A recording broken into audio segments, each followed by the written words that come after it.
Marriage arrange marriage? లేదండి, arrange నాకు అంటే నేను కాలేజీలో ఉన్నప్పుడు కానీ నాకు భయం ఎక్కువ అండి, ఇన్ఫీరియర్ పర్సన్ని. ఓకే. అమ్మాయి పడుతుందో లేకపోతే చెబుతూ కొడుతుందో అన్న భయంతో ఏ అమ్మాయి కూడా ట్రై చేయలేదు. అసలు ట్రైయే చేయలేదు. ట్రై చేయలేదు, ఎందుకు అనవసరంగా రిస్క్లని. సో అది కూడా నాకు హెల్ప్ఫుల్ అండి.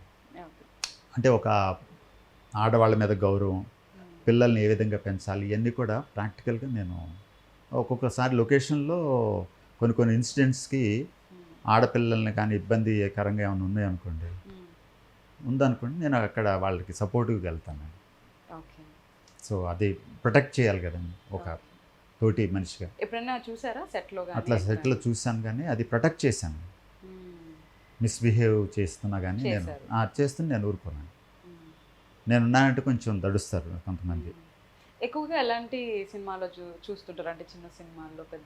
లేదు, అట్లా ఏం లేదండి. అక్కడ వచ్చేటప్పటికి ఎవరి గొడవలో వాళ్ళు ఉంటారు కాబట్టి కొంతమంది అవి తెలియకుండా జరుగుతుంటాయి, వాటికి కొంచెం జాగ్రత్తగా.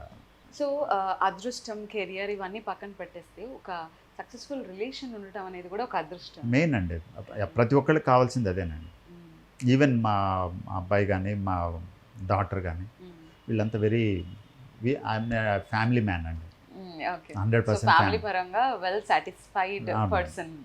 సో అరుదుగా ఉంటుంది ఈ సాటిస్ఫాక్షన్ కూడా. చాలా మంది లైఫ్లో కోరుకుంటుంటారు కానీ కొంతమందికి దొరుకుతుంది. సో వాట్ యూ సే అండి, ఒక హ్యాపీ మ్యారేజ్ లైఫ్ అంటే హ్యాపీగా ఉంటుంది. బట్ ఏంటంటే ఇద్దరు కూడా సక్సెస్లో ఉన్నారనుకోండి, వైఫ్ అండ్ హస్బెండ్ ఇద్దరు కూడా సక్సెస్లో ఉంటే అది ఇంకా పాజిటివ్ దీంట్లోకి వెళ్తుంది, వెరీ కాన్ఫిడెంట్గా ఇది ఉంటుంది.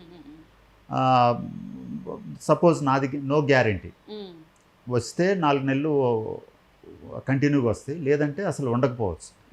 సో ఈ పీరియడ్లో నేను ఇవ్వలేదనుకోండి, అది అర్థం చేసుకునే కెపాసిటీ ఉందనుకోండి, then it will be nice. So అట్లాంటి కొంచెం ప్లస్ ఇది అవుతుంది.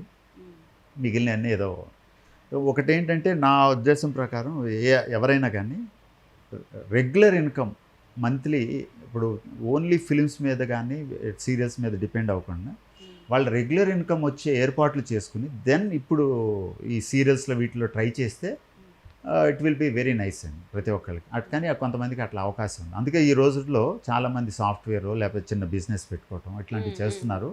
ఒకప్పుడు కంటే కూడా ఇప్పుడు చాలా మంచి పొజిషన్లో ఉన్నారు ఫైనాన్షియల్గా ఆర్టిస్టులు.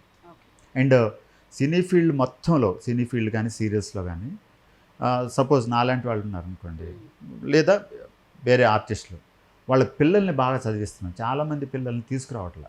హీరో రేంజ్కి వచ్చే వాళ్ళు తప్పితే, హీరో వాళ్ళ వారసత్వంగా కొంతమంది వస్తున్నారు తప్పితే, ఈ మిడిల్ క్లాస్, ఈ క్యారెక్టర్ ఆర్టిస్ట్, సపోర్టింగ్ ఆర్టిస్ట్ ఇట్లాంటి వాళ్ళు విలన్గా చేసేవాళ్ళు వాళ్ళ పిల్లల్ని ఎక్కువ మందిని తీసుకురావట్లేదు. వాళ్ళకి మంచి ఎడ్యుకేషన్ ఇస్తున్నారు. సో వాళ్ళు సాఫ్ట్వేరు లేదో ఇంకా మంచి పొజిషన్లో ఉండి ఫారెన్ వెళ్ళిపోతున్నారు. సో దానివల్ల ఫ్యామిలీస్ అన్నీ హ్యాపీగా ఉంటున్నాయి. అండ్ దట్టు ఇప్పుడు ఫారెన్లో ఉన్నారనుకోండి, వాళ్ళు ఇల్లు సెటిల్ అయిన తర్వాత ఇక్కడ వీళ్ళ లైఫ్ సూపర్ సక్సెస్ కిందగా వస్తుందన్నమాట. వాళ్ళ కోరికలన్నీ తీరుతున్నాయి అన్నమాట. ఒకప్పుడు వాళ్ళు ఫేస్ చేసిన ప్రాబ్లమ్స్ అన్నీ కూడా ఈ పీరియడ్లో they are enjoying like anything. One way it's మంచి. సో ఒకప్పుడు ప్రొడ్యూసర్గా కూడా చేశారు అంటే ఇప్పుడు ప్రజెంట్ కూడా చేశానండి. ఖైదు అనే సినిమా ఒకటి ప్రొడ్యూస్ చేసాం. ఓకే. సో అది అమ్మదామని 1.5 years నుంచి ట్రై చేస్తుంటే ఎవరు కొనేవాళ్ళు లేరండి.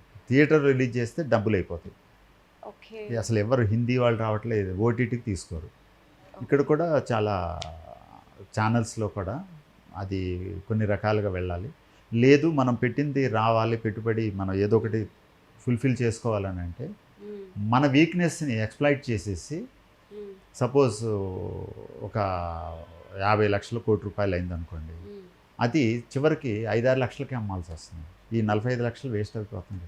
అట్లా చాలామంది ప్రొడ్యూసర్స్ లాస్ట్లో అంటే వాళ్ళు రియల్ ఎస్టేట్ నుంచి వచ్చి ఏదో సంపాదించుకుని వచ్చారు కాబట్టి దే క్యాన్ సర్వైవ్. ఇక్కడ లాస్ వచ్చినా అక్కడ మేనేజ్ చేయగలరు. అంటే ఒక సినిమా తీస్తున్నారు అనుకోండి, ఏమి రాదనే తీయాలండి. అదే దీనివల్ల డబ్బులు వస్తాయి, నేను ఇంత సంపాదించాను ఇది అనేది వెరీ రేర్ అండి.